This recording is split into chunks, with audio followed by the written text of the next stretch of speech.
आणि ती कडक कारवाई होईलच. या विरोधात तुमच्या पक्षातील अनेक नेते मंडळी आहे की ज्यांनी विशेष मोहीम या बाबतीत ते राबवताना आपल्याला दिसतात. अ, अ, त्यांचा तो अजेंडा असा शब्द मी वापरते की त्यांनी ठरवलं असेल की आपण ह्या क्षेत्रातच काम करायचं. एक 3-4 दिवस आधी आम्ही इम्तियाज जलील यांचा एक इंटरव्ह्यू केला होता. त्यात त्यांना त्यांच्या भाषेबद्दल मी प्रश्न विचारला होता.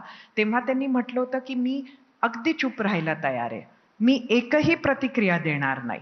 पण मुख्यमंत्र्यांनी हे जे पिल्लू सोडून ठेवले, म्हणजे त्यांच्या भाषेत सांगते, त्यांना मुख्यमंत्र्यांनी जर ते जे बोलतात त्यानंतर समज दिली, तर मी प्रतिक्रिया कधीही देणार नाही. हे माझं आव्हान आहे मुख्यमंत्र्यांना, असं त्यांनी म्हटलं. तुम्ही ती चॅलेंज स्वीकार करताय का? असं आहे, क्रियेला प्रतिक्रिया आहे. या ज्या प्रतिक्रिया येणं सुरू झालं, याचे जनकच MIM आहे. ज्या प्रकारे MIMनी भाषा वापरली, त्यातनंच या गोष्टी सुरू झाल्या. 15 मिनिटाकरता पोलीस काढून टाका, मग आम्ही काय करतो बघा, ही भाषा कोणी वापरली? आणि इम्तियाज जलील फार छोटा माणूस आहे, म्हणजे छोटा नाही पक्षाच्या दृष्टीने.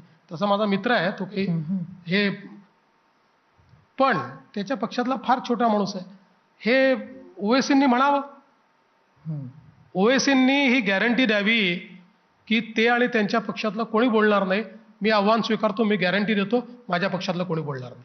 पण कुठेतरी याचमुळे एका पद्धतीचं पोलरायझेशन महाराष्ट्राच्या राजकारणात झालं आणि स्थानिक स्वराज्य संस्थांमध्ये तुम्ही पण वाढला